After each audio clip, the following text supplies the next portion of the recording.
Sir, आज missing लिंकची आपण पाहणी केलेली अत्यंत महत्त्वाचा प्रोजेक्ट आहे महाराष्ट्रासाठी. कितीपर्यंत काम झालेलं आहे, कशी कामाची प्रगती काय सांगा? उपमुख्यमंत्री एकनाथराव शिंदेजी आणि मी आज आपल्या सर्व अधिकाऱ्यांसोबत मिसिंग लिंकची पाहणी करण्याकरता या ठिकाणी आलो आहोत. मिसिंग लिंक हा प्रोजेक्ट एक इंजिनिअरिंग मार्वल आहे आणि विशेषतः मुंबई आणि पुण्याला अधिक जवळ आणण्याचं काम या मिसिंग लिंकमुळे होणार आहे.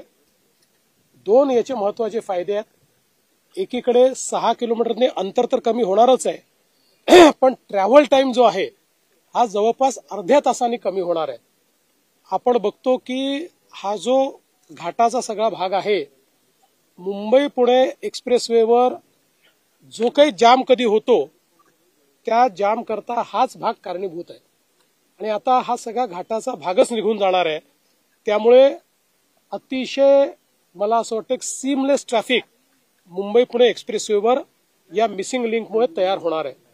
याच्यामध्ये आपण बघितलं तर 3 बोगदे आपल्याला या ठिकाणी पाहायला मिळतात. विशेषतः यातला एक बोगदा हा देशातला सगळ्यात लांब बोगदा, जवळपास 9 किलोमीटरचा बोगदा आहे. आतापर्यंतचा सगळ्यात लांब बोगदा आपण आपल्या समृद्धी एक्सप्रेसवेवर केला होता, त्याचाही रेकॉर्ड तोडणारा बोगदा या ठिकाणी होतोय. आणि केवळ लांबच नाही तर त्या ठिकाणी रुंदीमध्येही 23 मीटर रुंदी, जवळपास 23.5 मीटर रुंदी असलेला हा बोगदा देशातला आणि कदाचित जगातला सगळ्यात रुंद बोगदा आणि सगळ्यात लांब आणि रुंद बोगदा म्हणून हा बोगदा या ठिकाणी तयार होईल. त्यामुळे भारत आणि महाराष्ट्र एक रेकॉर्ड याच्यामुळे तयार करणार आहे.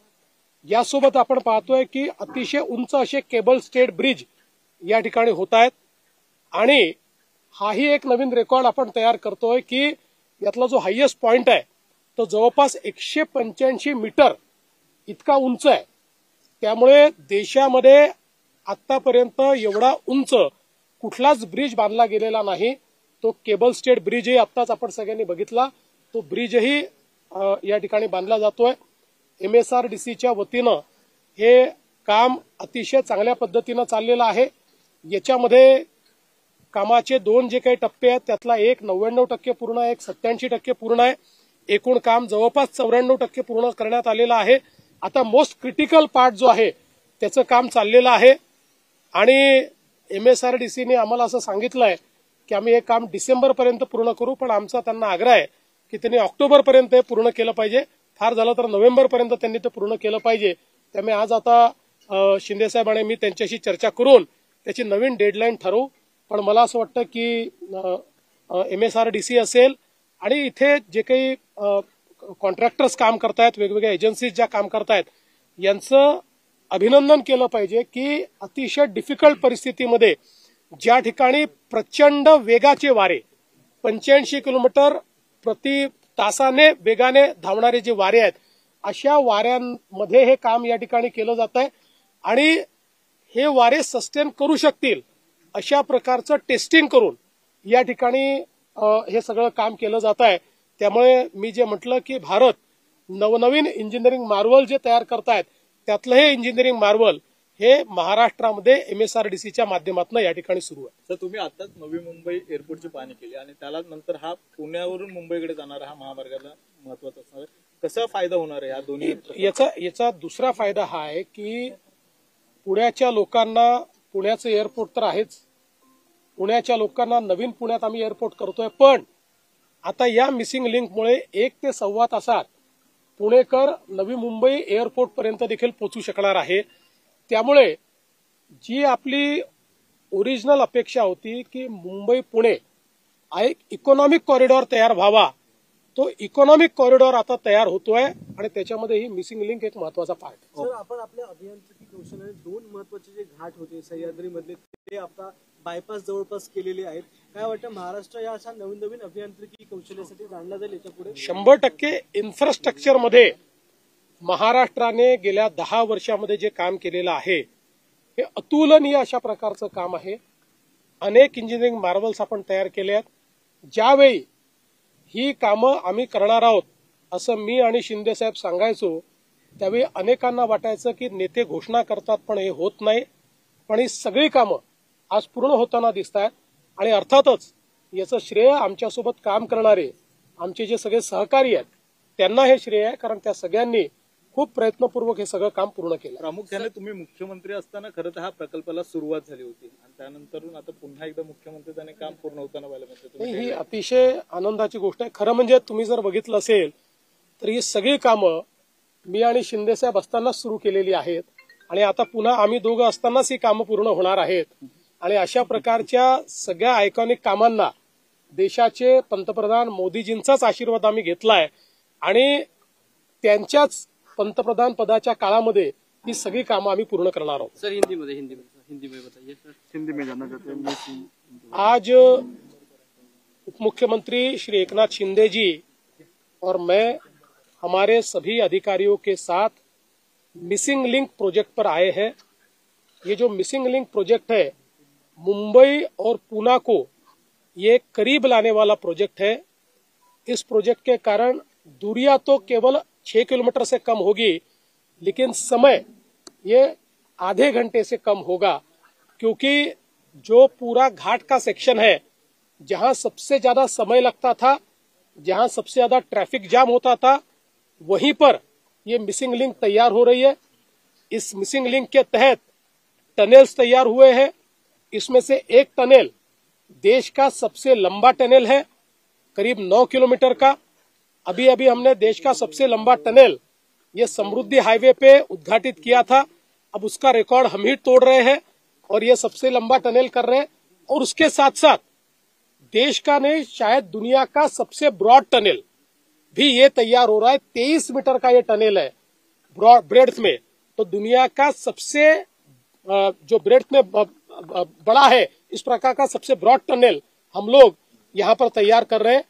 उसके साथ साथ यहाँ पर जो केबल स्टेड ब्रिज तैयार हो रहे हैं वो भी इंजीनियरिंग मार्वल है, क्योंकि इसमें से जो सबसे लंबी हाइट है वो 185 मीटर की है, जो देश में एक नया रिकॉर्ड स्थापित कर रही है. तो मैं ऐसा मानता हूं, एक और हम इंजीनियरिंग मार्वल भी तैयार कर रहे हैं, दूसरी ओर हाईएस्ट सेफ्टी स्टैंडर्ड्स का इसमें ध्यान रखा गया है, क्योंकि यहाँ पर करीब 85 किलोमीटर प्रति घंटा की रफ्तार से हवा बहती है और उसको सस्टेन करने वाला इंफ्रास्ट्रक्चर यहाँ पर तैयार किया जा रहा है.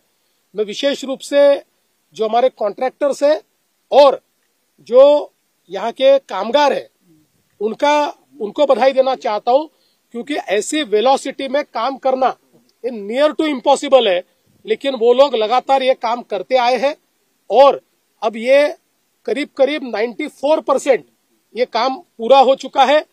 जो बचा हुआ काम है हमको ये बताया गया है अभी हमारे MSRDC की ओर से कि ये दिसंबर तक वो पूरा करेंगे, लेकिन हमारा उनसे आग्रह होगा, क्योंकि इसकी एक डेडलाइन हम पार कर चुके हैं, इसलिए अब हम दिसंबर से उसको पहले करना चाहते हैं. तो उसके बारे में अभी आज मैं और उप मुख्यमंत्री जी उनसे चर्चा करेंगे और नई डेडलाइन इसकी तय करेंगे. लेकिन जो काम हुआ है उससे हम लोग संतुष्ट हैं और हमारी MSRDC होगी, हमारे सारे उसके अधिकारी होंगे, कॉन्ट्रैक्टर्स होंगे, इन सबको मैं बधाई देना चाहता हूं कि एक बहुत ही डिफिकल्ट काम को बहुत अच्छे तरीके से उन्होंने निभाया है. इसके कारण मुंबई पुणे के बीच जो एक इकोनॉमिक कॉरिडोर हमको तैयार करना था, उसकी ये मिसिंग लिंक है. इस लिंक के कारण मुंबई पूरा इतने पास आ रहा है कि पुणे के लोग नवी मुंबई के एयरपोर्ट पर 1 घंटे में पहुंच पाएंगे. तो एक नई इकोनॉमिक इकोसिस्टम इसके कारण तैयार हो रही है, इसलिए मैं सभी को बहुत बहुत बधाई देता हूँ. डेडलाईन एक क्रॉस झाली होती, काय नेमकी डेडलाईन क्रॉस नाही, असं आहे की एकतर काम अतिशय डिफिकल्ट आहे, त्या डिफिकल्ट काम सगळं या ठिकाणी आपण करतो आहोत. आणि दुसरं आपल्याला याची कल्पना आहे की मध्यंतरी 2.5 वर्षाचा काळ असा होता की ज्या काळामध्ये इन्फ्रास्ट्रक्चरची प्रायोरिटी नव्हती. त्याही काळामध्ये शिंदे साहेब स्वतः प्रयत्न करत होते, पण राज्य सरकारकडे अशा प्रकारची प्रायोरिटी नव्हती. त्यामुळे आपल्याला कल्पना आहे की जर राज्याच्या प्रमुखांची प्रायोरिटी नसेल तर शेवटी वेगावर कुठेतरी नियंत्रण येतं. पण आता हरकत नाही, गेल्या 2.5 वर्षात याचा प्रचंड वेग आम्ही धरलेला आहे आणि आता हे काम पूर्णत्वास आले. एकीकडे महाराष्ट्र शासनाने हा मिसिंग लिंक करून जो महाराष्ट्र शासनाच्या प्रकल्पाचा सर्वोत्कृष्ट रस्ता इथं तयार केला, पण त्याच पुणे मुंबई जोडणाऱ्या मिसिंग लिंकला आपण पाणी करायला लागलं, परंतु तेच मुंबई गोवा जे कोकणातून जातो तो मार्ग गेली अनेक वर्ष रखडलेला आहे. तोही मार्गी लागतो आहे. आता हे खरं आहे की त्याला उशीर भरपूर झालेला आहे, पण आपण बघा आता फार थोडा पोर्शन उरलेला आहे, तोही लवकरच पूर्ण होईल. हे बोलतील शिंदे साहेब. म्हणजे आजचा हा मिसिंग लिंक जो आहे या बाबतीमध्ये मुख्यमंत्री महोदयांनी अतिशय सविस्तर विस्तृत माहिती दिली आहे. खरं म्हणजे हा जो सुरू झाला तेव्हा देवेंद्रजी मुख्यमंत्री होते आणि मी MSRDCचा मंत्री होतो. आता पूर्णत्वात जाताना देखील ते मुख्यमंत्री आहेत आणि आम्ही एकत्रच या ठिकाणी हा पूर्ण होताना आमच्या कारकिर्दीमध्ये एक मोठं खऱ्या अर्थाने हा प्रकल्प जो आहे गेम चेंजर आहे. या बाबतीमध्ये आपण पाहिलं तर बघा इकडे टनेल पण आहे, जो टनेल हा जगातला सगळ्यात रुंद टनेल आहे आणि देशातला सगळ्यात लांब टनेल आहे. आणि त्याचबरोबर हा लोणावळा लेकच्या मला वाटतं खालून गेलाय, 175 मीटर लोणावळा लेकच्या खालून गेलाय. म्हणजे एक इंजिनिअरिंग जे आहे इथलं अतिशय अत्याधुनिक इंजिनिअरिंग वापरले, अत्याधुनिक टेक्नॉलॉजीचा वापर केला आहे. आणि हा जो वायाडक्ट आपण पाहतोय हा देशातला सगळ्यात उंच आहे आणि त्यामुळे मगाशी सांगितल्याप्रमाणे हवेचा जो दाब आहे यामध्ये काम करणं देखील शक्य नाही. आणि अशा परिस्थितीमध्ये अशक्यातला हा जो प्रकल्प आहे हा पूर्ण करण्याचं काम आमच्या सर्व इंजिनियर जे आमचे MSRDCचे आहेत, त्याचबरोबर ज्या कंपन्या आहेत त्यांनी देखील हे काम चॅलेंजिंग स्वरूपात स्वीकारलं आणि ते या ठिकाणी पूर्णत्वात जातं, याचा आनंद आहे. खरं म्हणजे मुंबई पुणे आपलं आणखी अर्ध्या तासाने आपण जवळ येतोय आणि नवी मुंबई एअरपोर्टचं आताच आम्ही बघून आलो दोघंही, तर आणखी अर्धा तास लवकर पुण्यातला माणूस तिथे एअरपोर्टला पोहोचेल आणि घाट सेक्शनमध्ये होणारी ट्रॅफिक, होणारी जे काही अपघात हे सगळं आता संपणार आहे. आणि त्यामुळे हा प्रकल्प एक प्रकारचा गेम चेंजर आहे. यामध्ये वेळही वाचेल आणि कॅल्क्युलेशन केलं आहे आमच्या MDनी, तर महिन्याला 1 कोटी रुपयाचं इंधन वाचेल. त्यामुळे प्रदूषण कमी होईल, इंधन वाचेल, लोकांचा वेळ कमी होईल, वेळ वाचेल. अशा प्रकारचा एक देशातला नाही तर जगभरातला एक असा एक नाविन्यपूर्ण असा गेम चेंजर प्रकल्प या ठिकाणी होतोय. आणि आपल्याला माहित आहे की जसं मुख्यमंत्री महोदय म्हणाले की या सगळ्या प्रकल्पांच्या मागे देशाचे प्रधानमंत्री आदरणीय मोदी साहेबांचे आशीर्वाद आहेतच. देशभरामध्ये असे जे काही नवीन नवीन मोठे प्रकल्प करतायत, महाराष्ट्रात देखील तशाच प्रकारचे प्रकल्प या ठिकाणी होत आहेत. आणि जे काम देवेंद्रजींच्या काळात सुरू झालं ते पूर्णत्वात जाताना ते मुख्यमंत्री आहेत, याचाही आनंद आहे. मधले 2.5 वर्ष त्या खात्याचे मंत्री आणि मी त्या खात्याचा पुन्हा मंत्री आहे. मध्ये मंत्री दुसऱ्याला केला होता, पण पुन्हा याचा पूर्णत्वात जाताना मंत्री मी आहे. 2.5 वर्ष मागचे आमच्या सरकारच्या मागचे 2.5 वर्ष थोडासा वेग मंदावला होता, पण जसं पुन्हा आमचं सरकार आल्यानंतर वेग दुप्पट वाढवला आणि अशा प्रकारचे प्रकल्प पुढे जात आहेत. हे खरं म्हणजे या राज्याच्या विकासामध्ये आणि देशाच्या विकासामध्ये योगदान ठरणार आहेत आणि सर्वसामान्य माणसाला, या महाराष्ट्रातल्या तमाम जनतेला एक दिलासादायक हा प्रकल्प ठरेल. तुम्ही जसं म्हणालात MSRDC तुमच्याकडे पहिल्यांदा विभाग होता त्यावेळेस तुम्ही हा सुरू केलेला गेम चेंजर जो प्रकल्प म्हणला जातोय, कारण की तुम्ही अशा अनेक गेम चेंजर प्रकल्प केलेले नाही. गेम चेंजर प्रकल्प म्हणजे मी का म्हणालो की कारण तेव्हा माझ्याकडे जेव्हा MSRDCचं खातं होतं त्यावेळेस देखील MSRDC आधी आपले कर्जात होती, पण मग देवेंद्रजींनी त्यावेळेस अनेक प्रकल्प MSRDCला दिले, नागपूर मुंबई समृद्धी महामार्ग. त्यामुळे MSRDC देखील अशा प्रकारचे प्रकल्प राबवू शकते, करू शकते. गेम चेंजर तर मला माहित आहे, तो 2022ला केलेलाच आहे. तो त्यांना गेम चेंजरची सवय आहे. गेम चेंजरची सवय. दरडी कोसळण्याचं प्रमाण बिलकुल बंद आहे. मला आठवत आहे त्या काळामध्ये दरडी कोसळत होत्या, वाहनांवर पडत होत्या, लोकांचे जीव जात होते, अपघात होत होते, परंतु सेफ्टी नेटच्या सहाय्याने आपण स्वित्झर्लंडची टेक्नॉलॉजी इथे वापरली आणि पूर्णपणे घाट जो आहे सेफ्टी नेटने पूर्णपणे बांधून टाकलेला आहे. त्यामुळे आता दरडी कोसळण्याचं प्रमाण 0 आहे. आता कधी कधी राजकीय दरडी कोसळतात, बाकी नाही.